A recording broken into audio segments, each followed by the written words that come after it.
Oke. Siap. Jadi pemerintah itu menghormati proses hukum.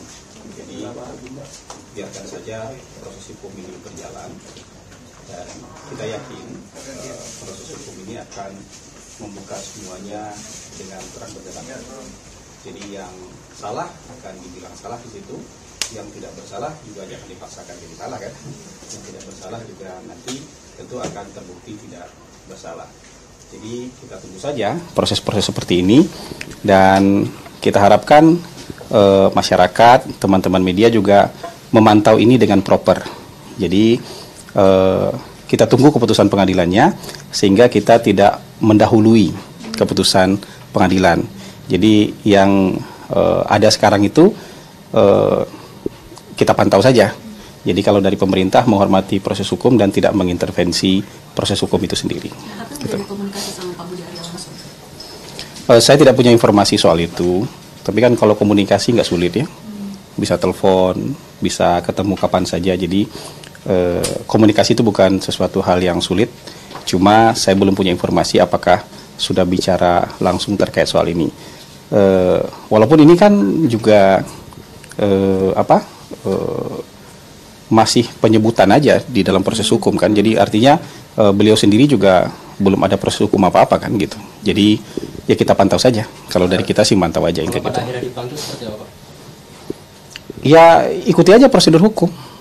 Ya kita kan nggak mengintervensi proses hukum. Makanya saya bilang yang salah akan kelihatan salah ketika proses hukum ini berjalan.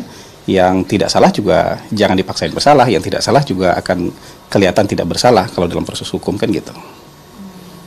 Terkait usulan KPK yang dana APBN kepada partai politik lebih besar daripada sebelumnya, dari Istana responnya gimana?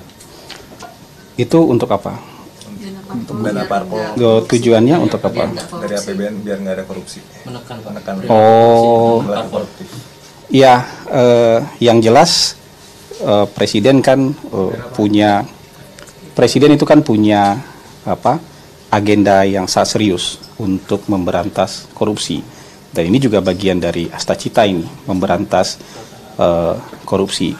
Jadi ide-ide untuk memberantas korupsi itu bisa didiskusikan, datangnya dari siapapun. Ide untuk menekan korupsi itu bisa didiskusikan, dan nanti tentu bisa diproses mana ide terbaik ya, ide-ide yang paling masuk akal, mana ide terbaik yang bisa dijadikan produk hukum. Dan kalau kita bicara soal bantuan dana untuk partai, dana bantuan keuangan untuk partai kan sebenarnya sebelumnya sudah ada. Ya dari sebelum-sebelumnya memang sudah ada. Nah kalau ada usulan untuk peningkatan seperti ini nanti bisa dikaji nih, bisa didiskusikan. Kalau tujuannya untuk memberantas korupsi karena biaya politik mahal, ada banyak ide yang bisa didiskusikan, termasuk juga memperbaiki sistem politik kan. Karena katanya kan biaya mahal karena sistem politiknya seperti ini. Jadi ada juga nanti akan muncul ide-ide untuk memperbaiki sistem politik supaya biayanya tidak mahal lagi misalnya kayak gitu. Jadi memberantas korupsi itu bisa banyak pintu masuknya. Bisa dari menambah bantuan, bisa dari memperbaiki sistem politik, bisa. Jadi ide-ide ini nanti bisa didiskusikan lebih lanjut supaya bisa jadi produk hukum di DPR kan gitu. Wacana ini bisa mengganggu postur APBN sih Pak? Yang mana? Tentu kan semua dikaji, bantuan-bantuan program kerja ya semua kan harus dihitung, ketersediaan dananya, kemampuan keuangan negara pasti dihitung semua.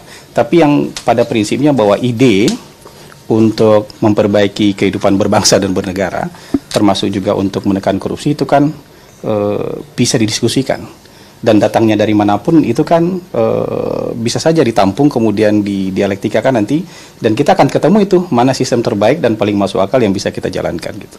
Gitu. Besok soal ada demo besar-besaran ojol, ini mungkin dari Presiden apakah ada rencana untuk berkomunikasi dengan Kemenaker atau persiapannya gimana? Perusahaan? Kalau untuk berekspresi itu kan hak konstitusional warga negara. Jadi kalau teman-teman ojol mau mengekspresikan pendapat mereka, itu hak konstitusional mereka. Tentu kita menghimbau supaya tidak terganggu kebutuhan dan kepentingan masyarakat, itu kita menghimbau seperti itu. Dan tadi kita juga mendapatkan informasi dari Kementerian Perhubungan bahwa mereka sudah melakukan dialog, mereka melakukan media briefing ya untuk mengatasi ini, dan dari Kementerian Perhubungan pada prinsipnya terbuka untuk mendiskusikan harapan dan aspirasi dari teman-teman ojol ini. Hari ini kayaknya baru saja selesai itu. Barusan selesai mereka melakukan juga media briefing dengan teman-teman media. Jadi dari Kementerian Perhubungan cepat responnya. Ya, ini terjadi tidak cuma sekali dua kali ya demo ojol ini. Ini adakah perbaikan sistem gitu? Demonstrasi itu dalam negara demokrasi akan selalu ada. Orang yang ingin menyampaikan keinginannya, salah satu caranya adalah dengan seperti itu. Itu hak konstitusional yang tidak bisa kita larang. Nah, aspirasi-aspirasi ini nanti sama kementerian dan lembaga terkait itu akan diolah, dan Kementerian Perhubungan sudah kasih statement bahwa mereka terbuka untuk aspirasi-aspirasi perbaikan aturan dan segala macam gitu. Supaya ini semuanya baik. Jadi bisnis bisa baik, masyarakat juga bisa terlayani dengan baik, kemudian juga teman-teman ojol juga bisa hidupnya lebih baik lagi. Jadi kita cari win-win solutionnya lah. Tapi teknisnya ini ada di teman-teman Kementerian Perhubungan yang lebih banyak terkait dengan ini. Pak, soal janji Presiden nggak nyapres lagi Pak, kalau kinerjanya gagal, apa indikatornya dan apa makna janji Presiden tersebut Pak? Itu yang di acara Tidar. Itu yang di acara Tidar. Hari ini kan Presiden mau mengajak kita semua untuk semangat bekerja. Semuanya dirangkul untuk bisa bekerja untuk merealisasikan janji-janji ketika masa kampanye kemarin. Ya, ada Astacita, ada 17 program prioritas, ada 8 program hasil terbaik cepat, dan sebenarnya ada lebih banyak lagi program-program yang ada dalam buku visi misi ketika kampanye. Jadi Presiden mengajak kita semua nih, hari ini sama-sama, semua pendukung Presiden, ayo kita kerja mewujudkan janji-janji ketika masa kampanye kemarin. Nanti soal politik itu ada waktunya. Nah, bukan sekarang waktunya mikirin politik, kira-kira Presiden mau bilang kayak gitu, dan waktu mikirin politik ada nanti waktunya. Tapi sekarang waktunya kita semua kerja nih, buktikan dulu apa yang kita janjikan kepada masyarakat itu bisa terrealisasi, bisa terwujud. Jadi tunjukkan prestasi lah, nah gitu. Jadi Presiden mengajak semua pendukungnya, semua anggota kabinetnya, hari ini tunjukkan prestasi dulu untuk mewujudkan janji-janji pada masa kampanye dulu.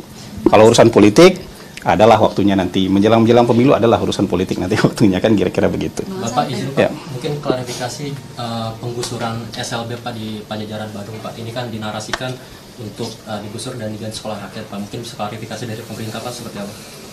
Sebenarnya kan pemerintah sudah berikan klarifikasi, Kementerian Sosial, pemerintah Provinsi Bandung Provinsi Jawa Barat sudah memberikan pernyataan yang tegas bahwa tidak digusur, tapi kawasan itu sedang dibangun ulang. Jadi kalau kawasan itu dibangun ulang nanti menjadi sebuah sekolah inklusif. Jadi sekolah rakyat ada di sana, SLB juga ada di sana. Sekarang SLB itu ketika masa dibangun tentu SLB itu harus dicarikan tempat yang baru untuk sementara, ingat itu sementara. Tapi memang perlu kita kawal nih teknisnya di lapangan. Pemerintah minta tempat relokasi sementara pun harus layak, harus bagus, harus bisa mendukung kegiatan anak-anak spesial ini, anak-anak berkebutuhan khusus yang bersekolah di sana. Jadi bukan tempat darurat gitu, tapi tempat yang juga layak untuk mereka bisa sekolah di sana. Jadi walaupun itu sifatnya sementara, tetap harus dengan kondisi yang layak bagi mereka.